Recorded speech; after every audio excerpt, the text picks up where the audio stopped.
Hola, buenas tardes. Nosotros somos el equipo 4 y nuestro tema va a ser las vías sensoriales, vías aferentes y viscerales generales.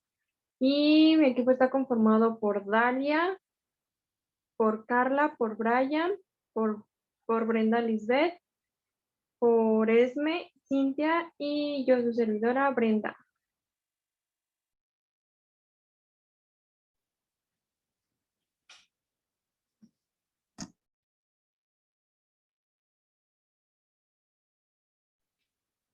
Ok, el sistema nervioso central, para poder cumplir sus funciones de recibir y transmitir señales eléctricas, necesita de una médula espinal y neuronas especializadas que se encargan de ejecutar correctamente esa tarea. Para eso tenemos dos neuronas que agrupan las principales vías, que son las sensitivas y las aferentes. ¿Me puedes cambiar?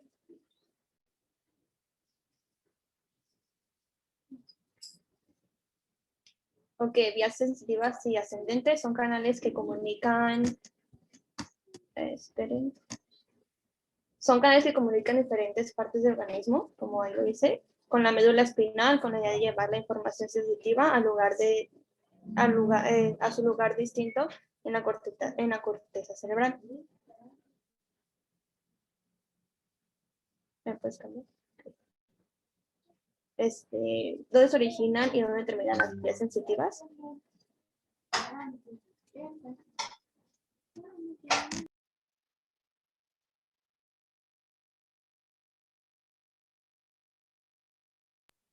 Las vías ascendentes llevan información sensitiva desde los músculos, piel y diversos órganos hasta pasar por la médula espinal, donde se dirige a su lugar de destino en los centros superiores. En segundo punto, por eso dependiendo de la vía en la que esté y de la función que tenga, cada una vamos a encontrar el recorrido diferente.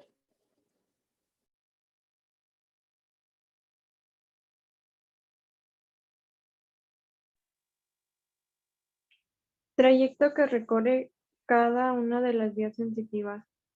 El primero es el tracto espinotalámico.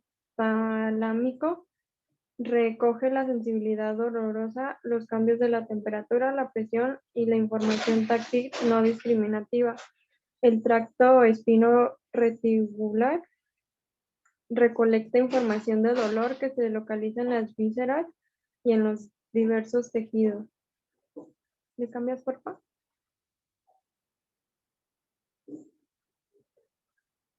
Tracto espinocerebeloso está a diferencia de las otras vías, envía aquella información que son inconscientes. Tenemos el otro que es el tracto espinotectal, que recoge estímulos visuales y especiales de ojos, cabeza y tronco. El tracto espino-olva, que recolecta lo relacionado con el movimiento.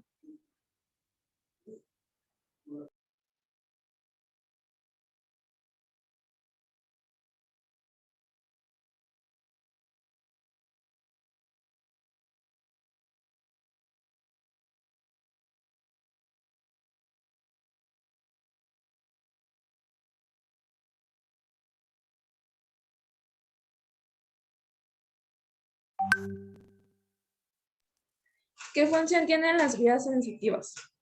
Las vías sensitivas, para poder enviar la información somatosensorial, necesita de dos tractos especializados, los cuales son las vías lemniscal medial, que corresponde al cordón medular posterior, y a la vía espinatolómica, que se refiere al cordón medular ventrolateral. ¿Le puedes cambiar, por favor? Vías aferentes viscerales.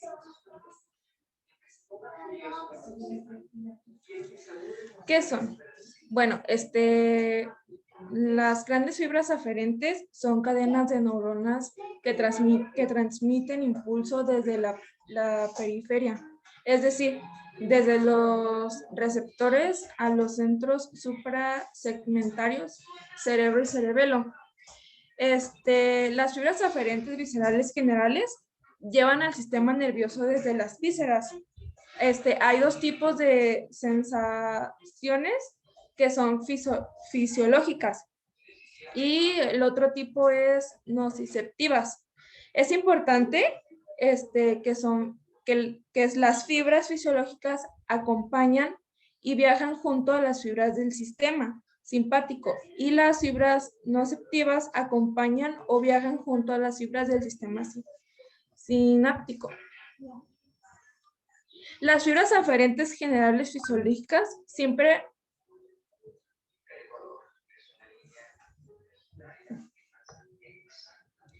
y tienen el cuerpo de su neurona en el ganglio inferior del nervio glosofálico y valgo. Ahora quítese. Y vago. Llevan al sistema nervioso central a la formación que determina una respuesta repleta para mantener la homeostasis. Esto se observa al principio de 3 sistemas, que es el cardiovascular, respiratorio y digestivo.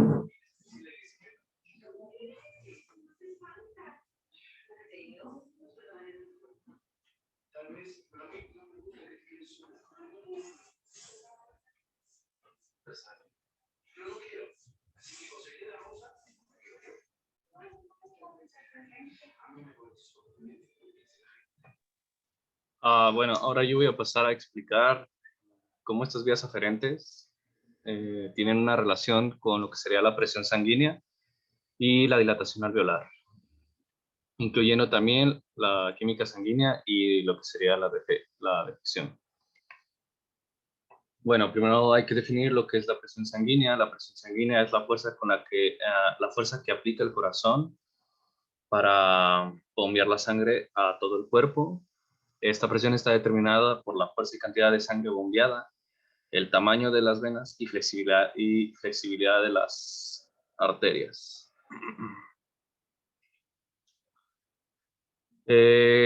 Ahora vamos a pasar a lo que sería la regulación del tono vascular, que esta es dada por el centro vasomotor de la sustancia reticular. Este centro consta de un área vasoconstrictora, productora de noradrenalina, que es un compuesto que hace que las sustancias fluyan mejor, localizada en la región anterolateral de la parte superior del bulbo raquídeo, lo que proyecta sus fibras a las neuronas simpáticas de la médula espinal.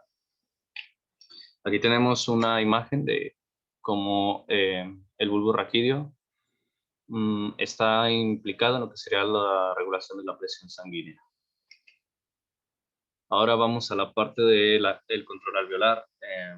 El pulmón se encuentra inervado por vías sensoriales, las aferentes y motoras eferentes. Estas trabajan en conjunto para que haya una buena función en el pulmón.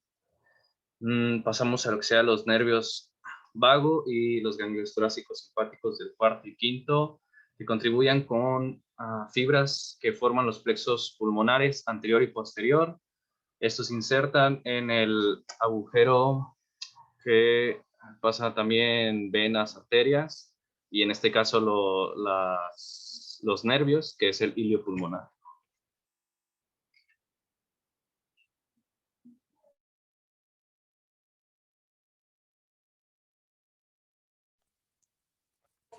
El sentido del gusto permite identificar los sabores. ¿Le puedes cambiar? Gracias. Actúa por contacto entre las papilas gustativas y las sustancias químicas. Entonces se entiende que los receptores para el gusto son de tipo quimiorreceptor, al igual que los del olfato. Estos están en las papilas gustativas de la lengua y estas células están agrupadas en estructuras que son llamadas yemas gustativas, que es lo que está en la imagen de la derecha.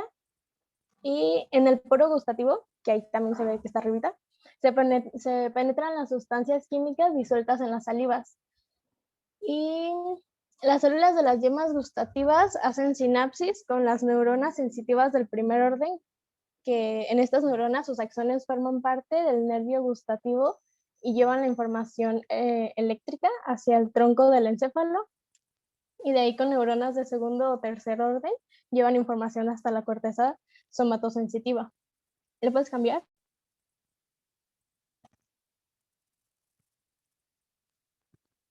La yema sensitiva está alojada en un epitelio formado por células de soporte, que son células basales, y las células basales son las encargadas de generar las células sensitivas para el gusto. Estas son renovadas cada 2 semanas aproximadamente.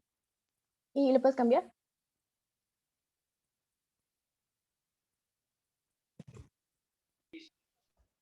Los sabores que somos capaces de... Perdón.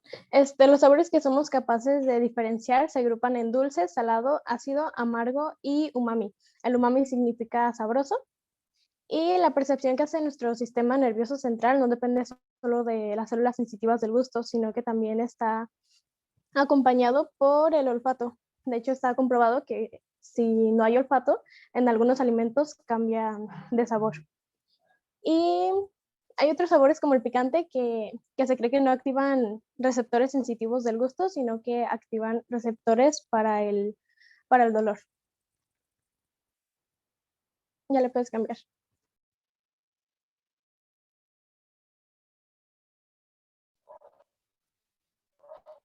Yo les voy a hablar sobre el olfato. ¿Le puedes cambiar?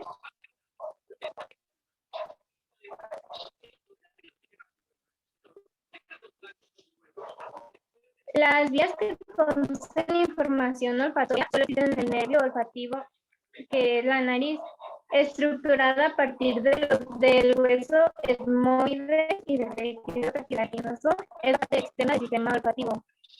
La siguiente, por favor.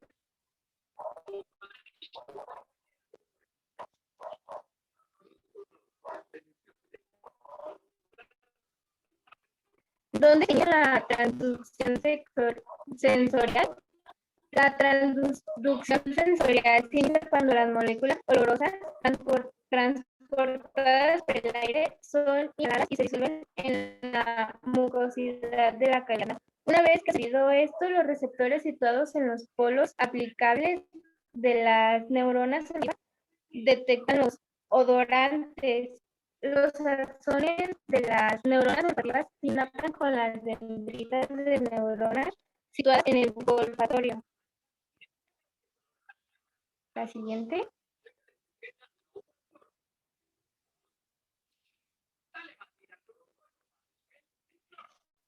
Las neuronas de odorantes establecen conexiones con 3 tipos distintos de neuronas del bulbo, que son las células mitrales y en ovillo, que proyectan señales olfativas hacia regiones superiores del cerebro, y interneuronas inhibitorias periglomerulares.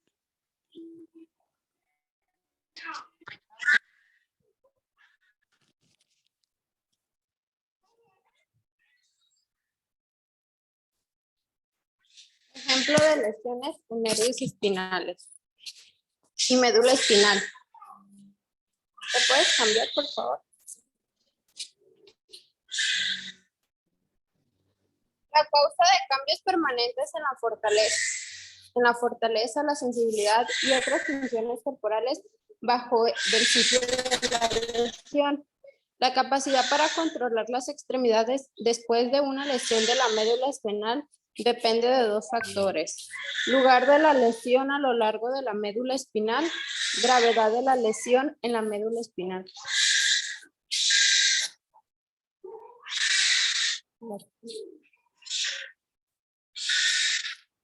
La gravedad de la lesión es completa si toda la sensación y toda la capacidad para controlar el movimiento se pierden por debajo de la lesión de la médula espinal.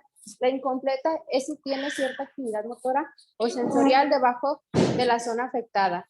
La parálisis por una lesión de la médula espinal puede denominarse tetraplegia y paraplegia.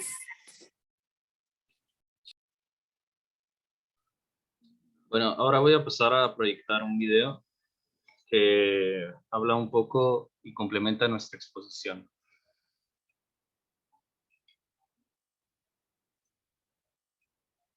Ustedes me dicen si se escucha.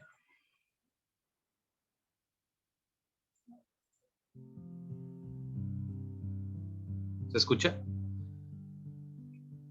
Las fibras aferentes viscerales generales llevan al sistema nervioso desde las vísceras dos tipos de sensaciones fisiológicas y nociceptivas o dolorosas. Es sinónimo nociceptivo de doloroso. Es importante fijar que las fibras fisiológicas acompañan o viajan junto a fibras del sistema parasimpático y las fibras nociceptivas o dolorosas acompañan Brian, o viajan no se ve el video. junto a fibras.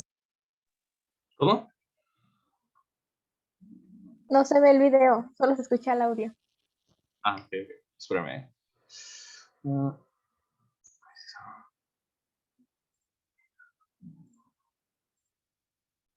¿Ahí se ve?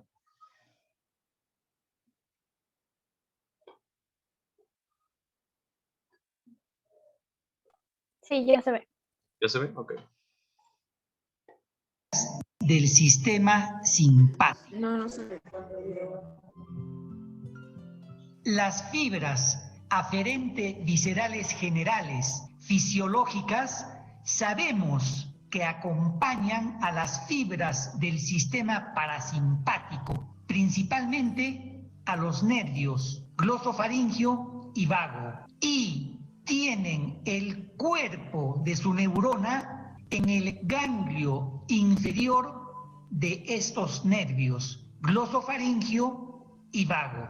Llevan al sistema nervioso central información que determina una respuesta refleja para mantener la homeostasis. Esto se observa principalmente en tres sistemas: cardiovascular, respiratorio y digestivo. En el sistema cardiovascular, los varoreceptores llevan al sistema nervioso central información sobre variaciones de la presión arterial y la respuesta refleja es la regulación de la presión arterial. Los receptores ubicados en la aurícula derecha llevan al sistema nervioso central información sobre variaciones de la presión venosa central. La respuesta refleja es la regulación del gasto cardíaco. A nivel del sistema respiratorio, las células del centro inspiratorio en el tronco encefálico llevan información sobre la concentración de dióxido de carbono en la sangre y la respuesta refleja es un aumento en la inspiración. Del mismo modo, las fibras aferentes viscerales generales se inician en los quimiorreceptores de los cuerpos carotídeos ubicados en la bifurcación carotidia y de los cuerpos aórticos del callado de la aorta. Llevan información al sistema nervioso central sobre la disminución de la concentración de oxígeno en la sangre. La respuesta refleja es un aumento en la velocidad y profundidad de los movimientos respiratorios. Intervienen también en el reflejo de Hering-Breuer, que finalmente inhibe el centro inspiratorio para iniciar la expiración. Como un ejemplo,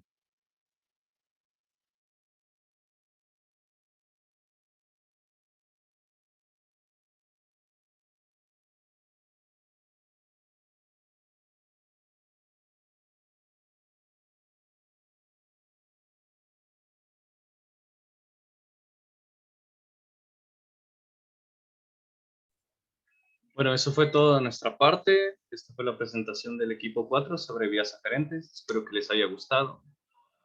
Y con esto nos despedimos. Gracias.